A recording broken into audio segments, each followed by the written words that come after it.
This is the grid that the Bombers call home. You're throwing the tee in the ground. If your hand's not shaking, there's something wrong. I'm in my element. It's evident that there's levels to the game. I'm in my element. Flow is like water. I'm forced to a fire. I'm feeling like gold. Gotta stay grounded, stay down to earth. Following God and you grinding, you do as you told. I don't work to make you like me, but I'm front and center. Word to Spike Lee. I'm in my element.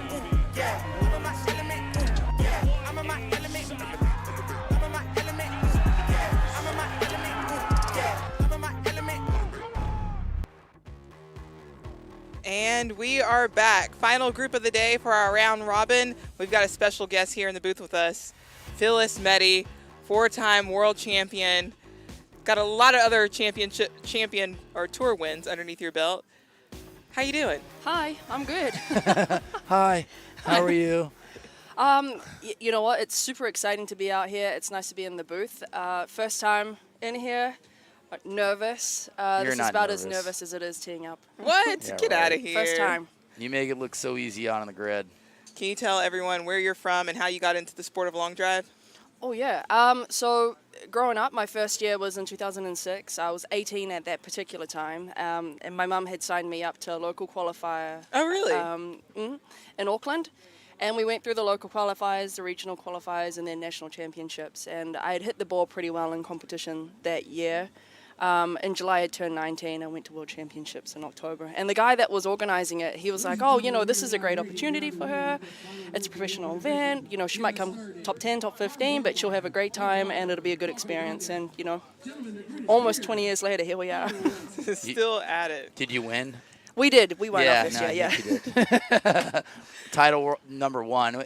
And we've talked about it, you and Sandra, the best in the business for a really long time, like you say, 20 years. You took 10 years off. Why did you take the 10 years off? Or how many total years was it that you took off? I took 8 years off. Okay. So I came first and then second in 07, 08. And then I went out and tried my hand at professional golf. And that was something that I always wanted to do, something that my dad wanted me to do. So, you know, I tried. I was okay, but kind of failed. And, you know, a turn of events had happened after playing tour golf. I lost my grandma, lost my dad, and found myself back at the World Long Drive Championships in 2016.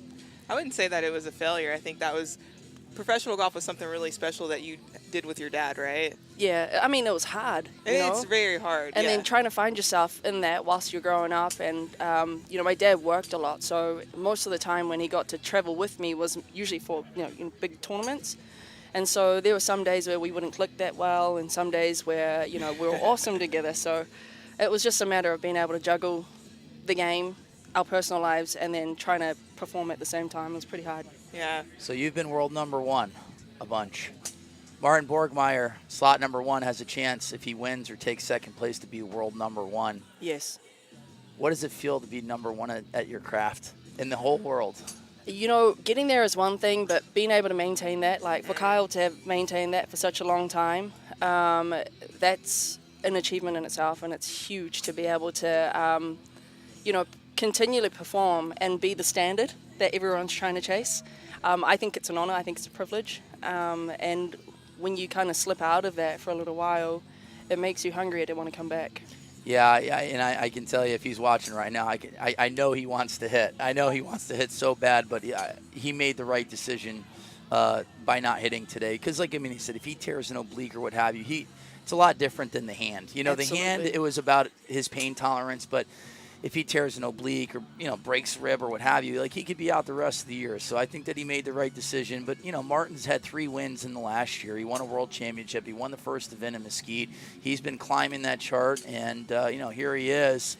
Not too many swings away from potentially being the world number 1. Along with, we have the women here this week, which obviously you're here. But Devin Casaza can hold her number 1 if she does well. But number 1's up for the grabs for the women. It sure is. The girls are in the top, at least top 4 are within our ranking of each other. And so, you know, a few points here and there is going to make a huge difference to who steps into number one going to our TV events. What are you excited about you guys performing tomorrow? I'm excited to experience cooler weather. It's been pretty hot lately, so you know, cooler weather is coming our way, and I'm looking forward to hitting on this grid. I won this event last year. I'm looking forward to seeing Mai come back from Thailand. She spent a bit of time organizing visas and stuff like that, and she's a hot hitter. She had the longest ball last year. I think she had a 359 or 360 something. Wow. Yeah, I mean, I'm just looking forward to hitting. I always am. I'm nervous, but that's just normal. Well, you're really fast, and I mean, one thing about you, the good thing about being fast too, if you're looking at this win, you hit that nice little draw, it'll kind of keep it a little bit straighter, because normally, like I said, if you ever get into a little bit of trouble, it's those big right to left hooks, and it's kind of like Eddie. It's like the only person that's going to beat Phyllis is potentially Phyllis. So what is it like to stand on a tee box knowing that you're maybe 15, 20 miles per hour faster than your competitor? Like, how hard is it to just like try to stay into your game or not like let off? Because when you let off, that's when normally things happen. Yeah, I was really guilty of that in 2017. Yeah. I was always kind of comparing myself and getting ahead of myself. Mm-hmm. And so as I got better at the game, I started just focusing on my things, hitting the grid, hitting the ball well, striking the ball first, adding speed to that, and then getting a number. Because when you start seeing your biggest sets, it's like, all right, Phyllis got her first ball in at 350, and then it's 355, then it's 363. Like, you get better as the set goes on, and you're plenty fast enough to where maybe that 350 ball is good enough. So, you know, it's you know, we're sitting here in the booth, and it's just, you know, the last couple of events, you and Monica are the fastest, and it's just a matter of like keeping your composure, and because the round robins, you can make mistakes. We've been saying that all along. Yeah. The fastest guys and gals on the planet, they can make 2 or 3 mistakes throughout a round robin, and you get those wins because it's so, you know, it's so high up on the charts when you get 200 points. But when you get down to crunch time and it's heads up, it's a game of psychology, and sometimes you're fighting against yourself, you know. So, because, you know, at the end of the day, if wewe're betting on sports, like, you're at the top, you're the favorite, you know, you're the favorite to win every tournament, you know. Same thing with Eddie, and there's it's a lot closer here. You got like JJ, Martin, Kyle. They're going to be in and around the same odds. But, you know, when Phyllis Meeting's on the tee box, like, more than likely she's going to be the favorite to win it. And it was nice to see you and Sandra match up a couple times too. What's it like competing against her as well? You know, it's fun. We laugh now because we are the veterans of the game. We're probably the 2 eldest in our field, bar some of our senior girls that have come back to compete. Yeah. But we laugh all the time. We're like, you know what? Let's just have fun. It really doesn't matter what goes on from here on out. Once upon a time, we were wanting to bite each other's head off in competition. Yeah. But we've always had a friendly kind of camaraderie between the two of us. And because we're both international hitters, it's nice to be able to reunite with each other in the United States, compete with each other, and whoever wins, you know, we hope for the best. Yeah, you're so humble. It's ridiculous, both of you, and gracious in defeat too. Like, you know, when you win, like, the opposite, you know, is so happy for the other person, and they're just like, are they really that nice? Or like, yeah, they're really that nice. No, they really are. I think that's the women's, the women's tour in a whole, in essence, is everyone's excited about each other, because I think, one, coming from a female sport, you know that you have to support one another in order to make the sport grow for females. But one thing I want to point out is, you said you've been in the sport for 20 years, right? Almost, yeah. Almost 20 years. You've not only kept your speed, but you've also gotten faster over the years. And I know a lot of times people say, oh, you get a certain age and you can't swing as fast. I think we see from Eddie, we see from you that not only can you remain fast, but you can also grow in speed. And what have you done to be able to maintain and grow? I think for both Eddie and myself, we're both technically sound. Yeah. We both have a very good, efficient technique that allows us to pull through, even if we're not feeling that fast. You know, we've got mechanics to rely on. We'll fall back on, and then, you know, with good mechanics and feeling good on the day, good rhythm, there comes the speed and confidence, and there go the numbers. And if we're able to stay technically sound, it means that we don't break down body-wise. Yeah. Not many injuries. I've been so lucky, touch wood, that I don't get too many injuries from the sport. I've been very, very lucky. And that's more so because of the technical stuff that I've been working on with my team back in New Zealand and here in the United States. And another thing I love about you, Phyllis, is that you're always giving back. You're in Atlanta with me now. We're not too far away from each other, but you have a huge heart. I got to go out to dinner with you for your birthday, and you had a bunch of women that you've been leading and teaching and creating community with. Can you share a little bit about your give back and your heart of not only just competing, but making sure women's golf and long drive grows? You know, so with our girls being so friendly, right, and we are hoping for the best, we want to kill each other on the tee box, but we are hoping for the best for each other. You know, we want each other to come out and swing well. I think the same thing, what that does is it breaks the ice. So the same thing happens when new golfers come into the game. You want to break the ice. You want to wear, for me personally, I teach in clothing that doesn't look too much like golfing attire. I'm more in active wear. It just seems a little bit more inviting. It has the girls wanting to feel cute when they turn up. When they see other people that they know, you know, they're excited about seeing each other and practicing alongside each other. And that, you know, ultimately breaks the ice, and we have more women playing out on the golf course now. Yeah. Well, being as technically sound as you are and teaching technically sound, who are you looking at in this set to take a win, and who is a sleeper that you really, really like and want to see do well? I mean, I know Bobby Ray's been working his way up through the events, and also, you know, just throughout the tour over the last, 2 years now? Yep. And it's been nice to see him put up some really good numbers under pressure. We've got Jim Waldron, who's also, veteran. He's been in the game for a while now. And when he plays his best balls, he's always coming through on top. Yeah, with the he's 200 got a points. semifinal finish at the World Championships. That was 2018. I think it was against Maurice. It might have been 18 that he ran really deep, made the semifinal run. You know, so Jim knows how to win. Bobby's putting on a show. Yeah, Sure is. It's really great to see him See his in his element. making use of his big guns. Yeah. Yeah, well, slot number one, it was funny. Like, we were kind of, like, looking at, like, it was kind of going this way on the grid. Like, if all the guys that are winning, like, oh, they're winning slot one, slot two, and it was all, like, the same guys. But Borgmeyer, you know, ends up winning the first set at 362. Cody Billinghurst goes 351. Bobby Ray's at 364. So it looks like slot number one, which means the favorites currently are winning this. Greg Null's coming up. He's a guy that's, you know, knocking on the doorstep of a win. We got to see, you know, Jack Smith, rookie, do really well. So, like, he's kind of like the guy that not too many people know on the world long drive scene per se. But look at Hunter Knoll. Boom, 365. Yeah, awesome. I'm now, kid. Awesome. Sun's out, guns out when it comes to Bobby Ray. Oh, yeah. That's the look, you know? Isn't it? We were talking. We saw Bobby Ray and Jacob Galladay switch outfits earlier this year. We wonder if Bobby Ray would switch with any of the ladies. Switch it up a little bit. You know, one of the girls that has pretty big guns right now is Cassandra Meyer. Yeah. Yeah. She's ripped. Yeah. Oh, my God. Ripped. So, I mean, she'll probably be the only one that would have nice enough Guns guns out, to guns go, out. like, sleeveless. I don't know if the shorts would fit her, though. No, I don't think so.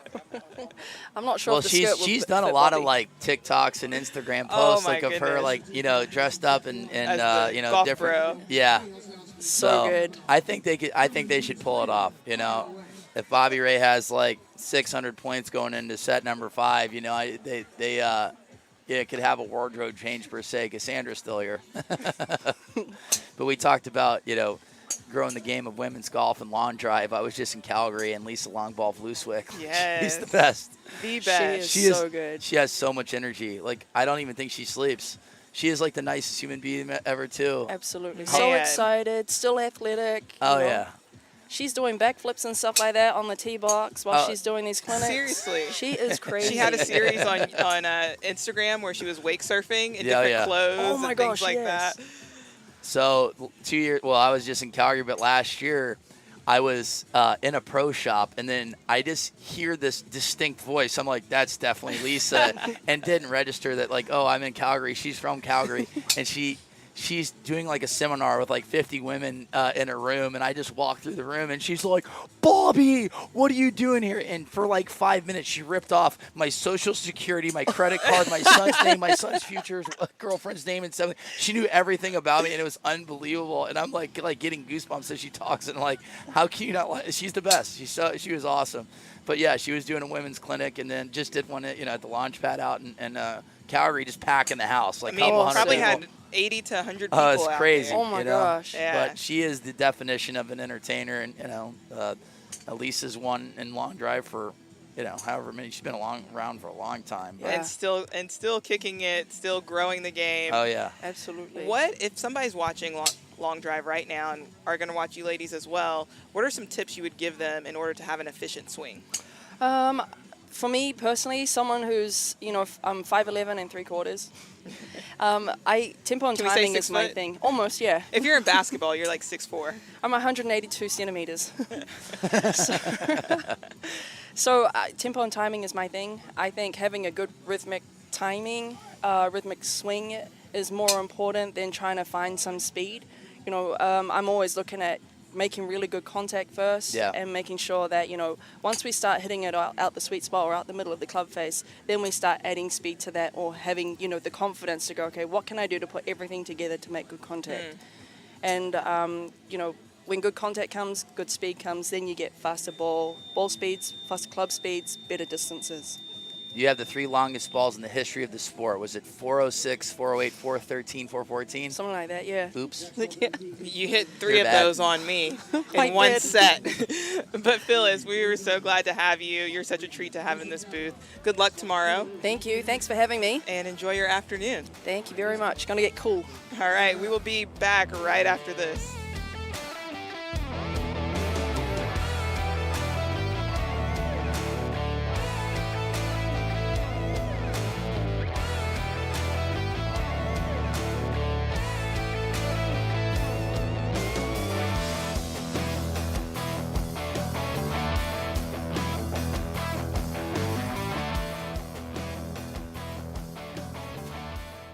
World Long Drive is extremely excited to announce its first major tour event, which will take place in Kingsport, Tennessee from August 26th to the 28th. 64 of the world's top long drivers will go head-to-head until a champion is crowned. Here's what you need to know about the event. The Golf Channel will be taping the live event Monday, August 28th from 5 till 6:30 p.m. and broadcasting the results later that night starting at 8 p.m. In addition to the Open division, we'll see the top hitters compete in women's, senior, and amateur divisions. Kids Day, presented by the Greater Kingsport Family YMCA, is Saturday, August 26th. There will be bounce castles, face painters, poster making lessons, and activities for kids of all ages. Tickets cost just $20, and kids 12 and under are free. Get your tickets today, and we'll see you at the end of August. All right, we are back, about to begin the second round for this final group. What's a better word? Is there a better word for humble? Because that's what Phyllis is. Yeah, it's her and Sandra they're the best. I like They to, really are. They're genuinely excited. And I was saying, when they get defeated, they're Phil's just clapping, and so is Sandra, giving big hugs. I'm like, how are they so they're just genuinely good people, but they're fierce competitors, and Phyllis is the type of competitor that gets stronger. She's the fastest, but that's the hardest thing. When you know you're better than someone, how do you figure it out right away? I just need to hit a ball. I'm gonna pick a number. I want to hit it. I know that I can hit it 355. I'm gonna hit it 355 instead of trying to force something that's not even there. Yeah. I think one of the biggest things that Phyllis does is we all know that she's the fastest. Yeah. But she sat here and talked about how nervous she is still to compete.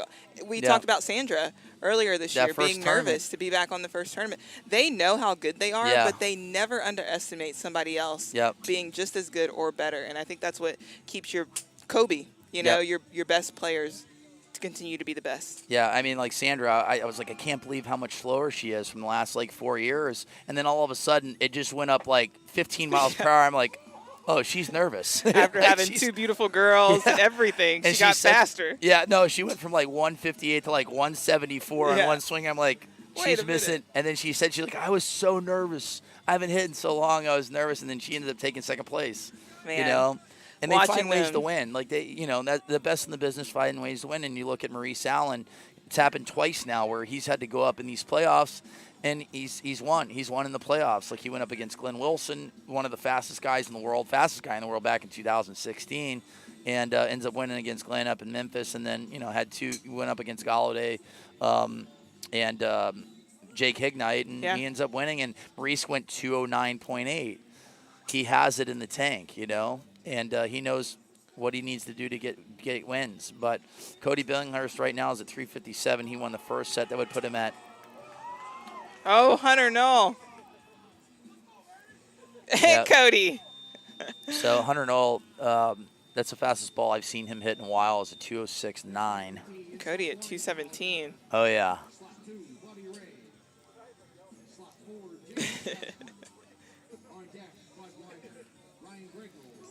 All right, so Cody Billinghurst is going to take down the set. He's going to have 400 points after two sets. Hunter Knoll will have 300 points. So it's a good start for Hunter. His brother Chase, right? Yeah. Completely different demeanor. Yeah. Chase is a silent assassin. Hunter is going to get the excitement going. So 300 points for Hunter. And you got to feel pretty good sitting after two sets with 300 points there. I know Bobby Ray, he has some of his sets this year he's been a little disappointed in, but I've seen him grow and grow and grow. And we talk about most improved and who's improved a lot. I see Bobby Ray every event improving. Yeah. What did you think about that first set? You got to put balls in play, and for him, it's just dispersion, right, left to right, getting the ball in the air. The good thing about hitting in the third and fourth group is that they're able to listen. All these guys are listening to the broadcast, so they're going to be making changes. And, they got coaches out here like Bobby Peterson listen as well. They're going to make those changes to come out and be prepared for these types of conditions. So it's almost like, the first set of guys are guinea pigs, right. To learn off of. And just we talked about Jacob Galladay. Like, Galladay just had to get up like 20 more feet in the air because he hit the ball really well today. And Galladay's a guy that's going to have good landing angles, that needs the ground to help him. And, he just came up just a little bit short, and it really just came down to the height of the golf ball, like in the later rounds. Right. But, Bobby Ray, I try to compare him to like a Flynn, but Flynn hits it so straight, and Flynn hits it high, and just puts a lot of balls in play. Like, Bobby Ray's a little left to right, but there's not too much movement in his golf ball. Bringing it together, without a doubt. Yeah, and I saw earlier, I wrote down he was at 212 and one of the balls. So I like seeing that early on from him, and he talked about it. We talked about it a lot. Like, he's a little rigid, in his swing. It's like kind of like muscling it. Go back to Martin Borgmeyer's video when he swings 30% at 213, and he's swinging that big driver, like 85 gram shaft, and he's fighting that shows the difference. It's kind of what Bobby, is working on now, is being a lot more fluid in his takeaway and not looking as rigid.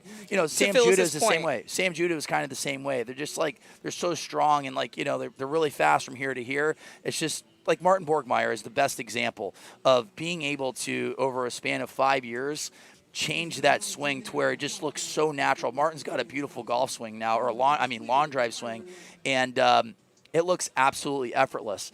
Bobby Ray kind of fights through it, and I know that's something that he's been working on, whether he's going to do Pilates or yoga or what have you, to try to just be a little bit more fluid in the takeaway, know? To Phyllis's point, all about tempo. Yeah, it is. You can get I like to say, a good symphony in your head and swing to that rhythm. You've got something good going. Yep. So we got Bobby Ray here, rocking the J's, and some nice.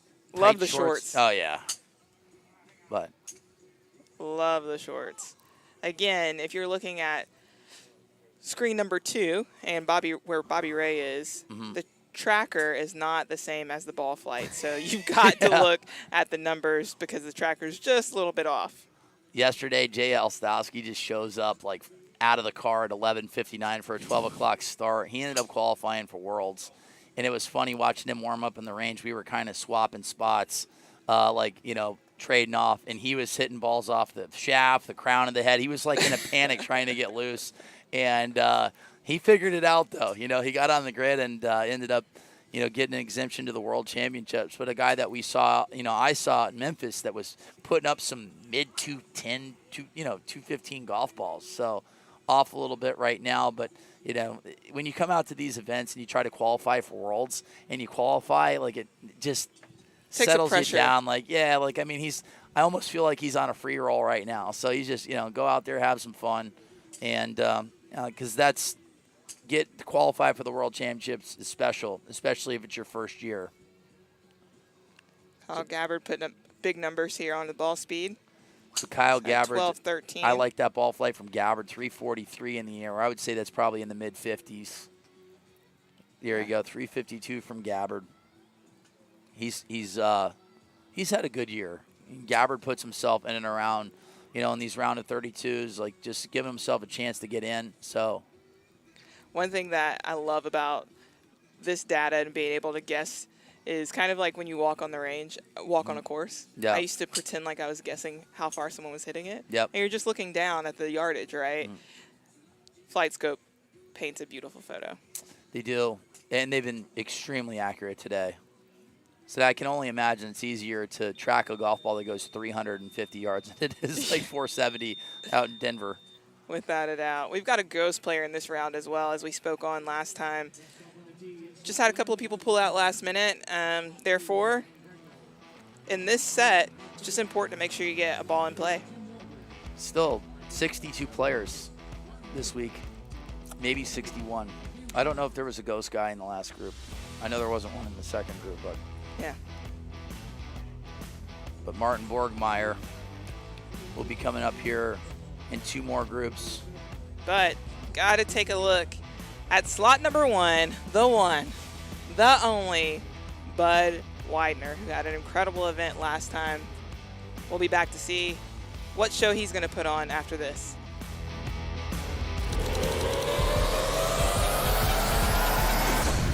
Introducing the new Bridgestone E9 Long Drive, co-designed by world long drive athletes to push the limits of distance.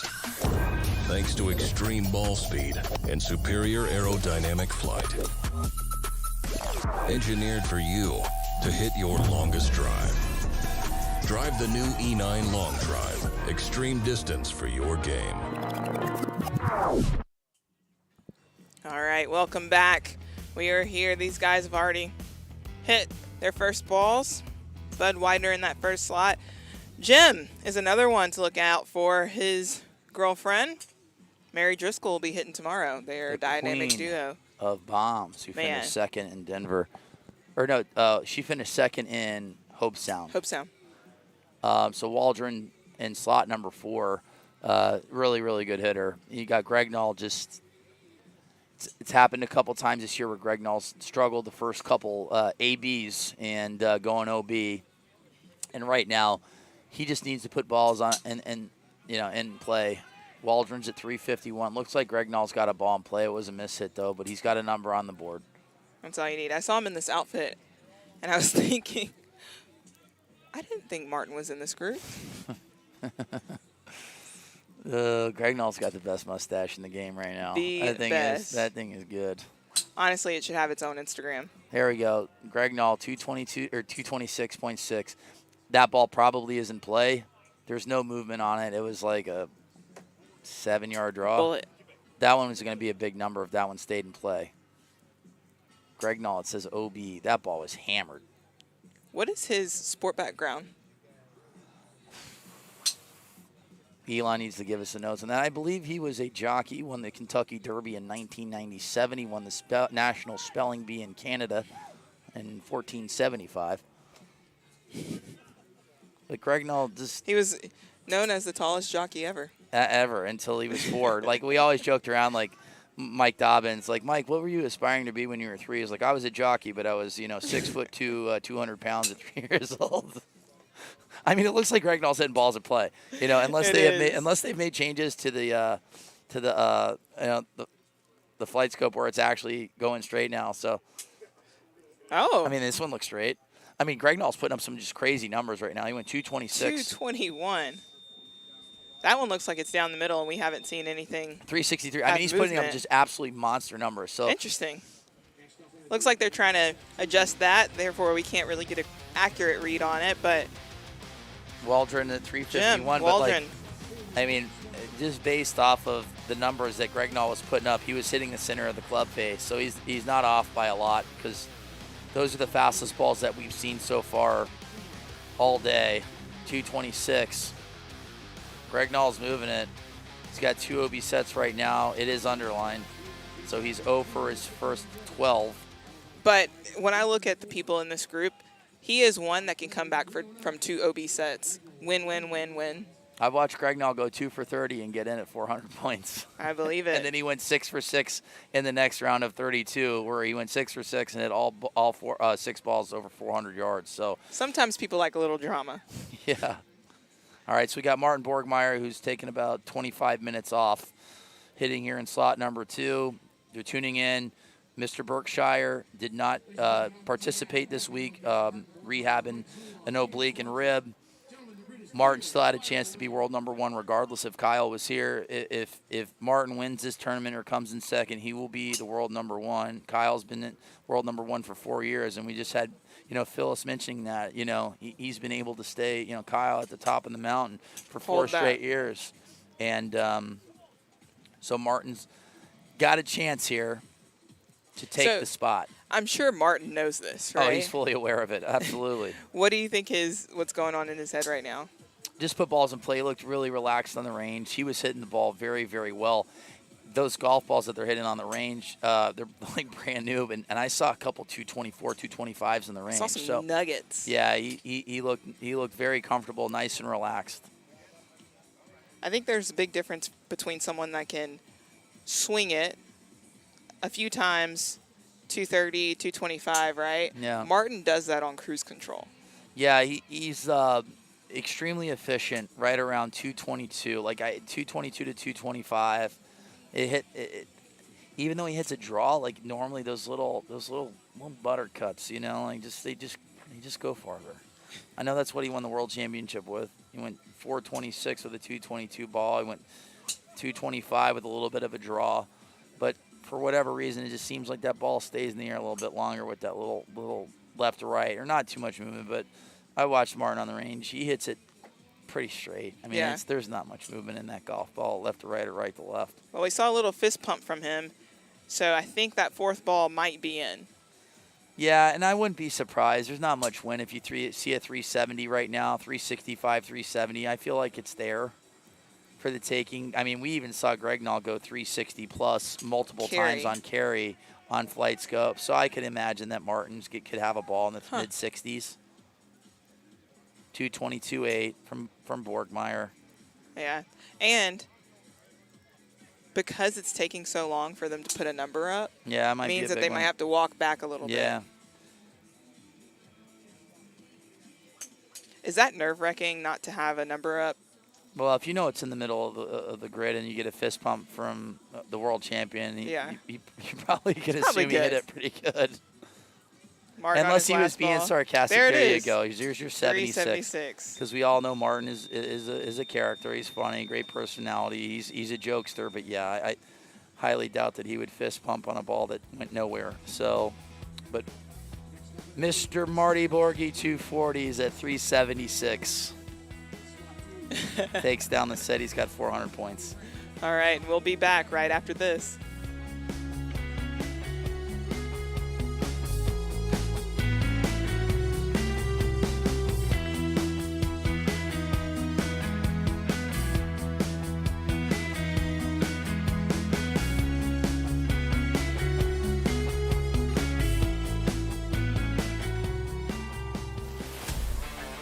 Looking to compete on the World Long Drive Tour for the largest prize purses in World Long Drive history? Pro and amateur members can compete in their respective divisions all summer long as World Long Drive kicks off their 2023 tour. Visit worldlongdrive.com to become a member and view all the registration dates for upcoming tour events.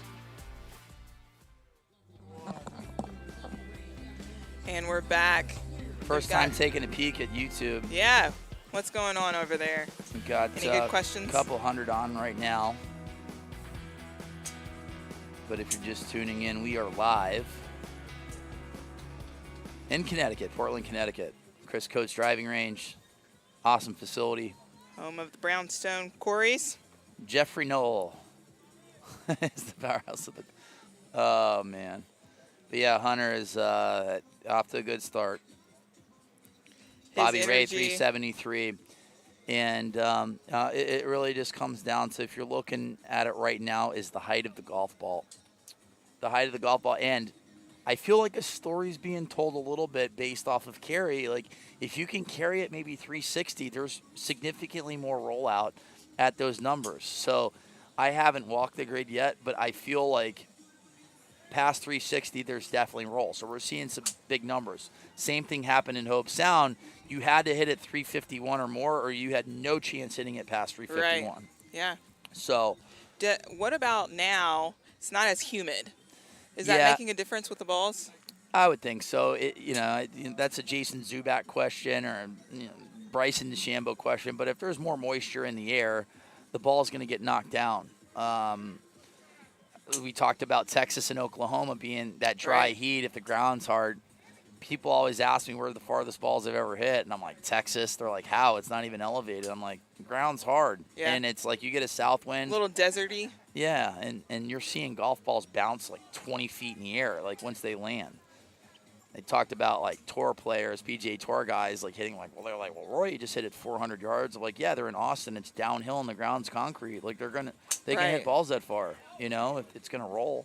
Those courses are in pristine shape for those guys when they show up. And those guys are masters of landing angles too. Like those guys are probably landing in it in the low 30s, and if the ground's hard and it lands, you put a 185, 190 ball speed on the tour, like they're gonna roll forever. And if they're downhill. So Bobby Ray is safely in the lead by high school math. Oh, well, now 24 yards. Gavin Yokas is at 349 now. Hit his last ball. I think that's going to be his final. Robert Ray looking good. Mike Thorne, final ball. My roommate for this week. Who is that? Bobby Ray. Nice. Yep. Grabbed some dinner last night with the boys there. All right. We're taking a peek at We Elon. are moving Captain into Elon.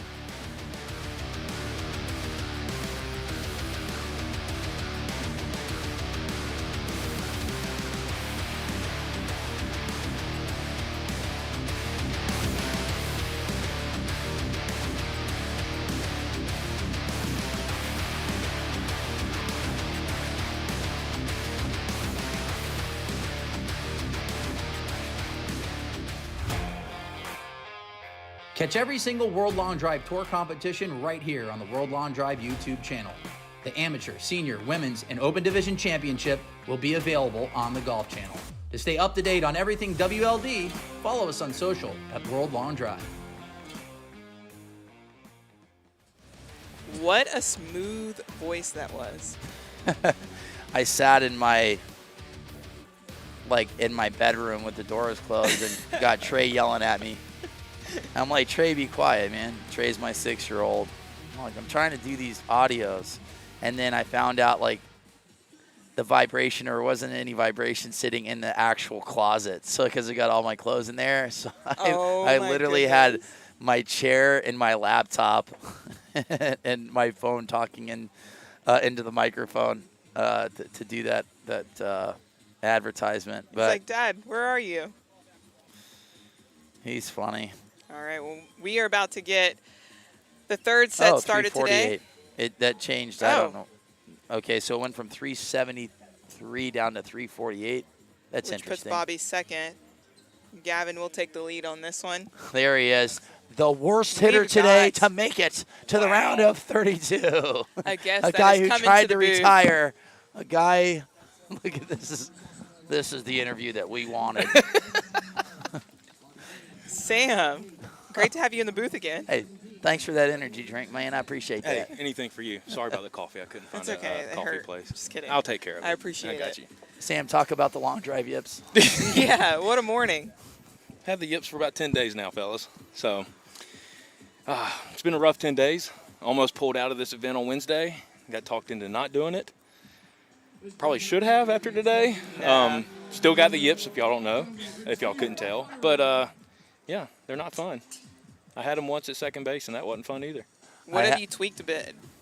To tell you the truth, I honestly don't know. Not sure. No clue. Just happened out of the blue.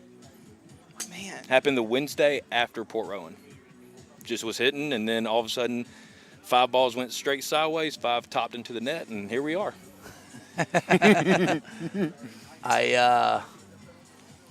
I know what it's like somewhat to have yips, but I had a legitimate excuse. I had permanent nerve damage in my pitching hand.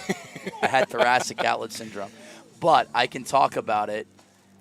When it gets mental, like you think about things that you would never think about. Like the bullpen in Indianapolis was shifted out to left.